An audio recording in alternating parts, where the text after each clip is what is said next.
IFM News Regional. Idol Dennis, go na! Ng Bukelti Special Committee ni Department of Public Works and Highways ang ag-investigar iti panakariba iti kabagang Santa Maria Bridge iti Isabela iti napalabas nga bulan.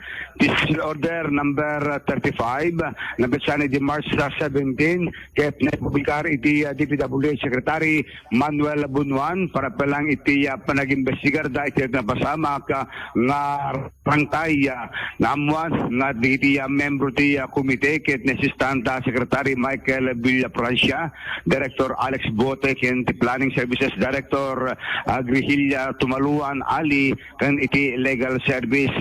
Nabilin pa iti komite nga mangisagana iti plano para palang katinon uneg investigasyon no anat naglawayan iti panakariba iti rangtay no disenyo bueno iti panakaramig tinadakamat tata nga proyekto.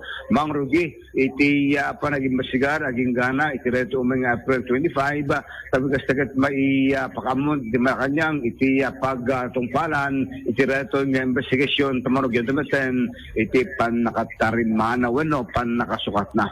Idol Dennis Gabriel Alitio, Tatak, RMN.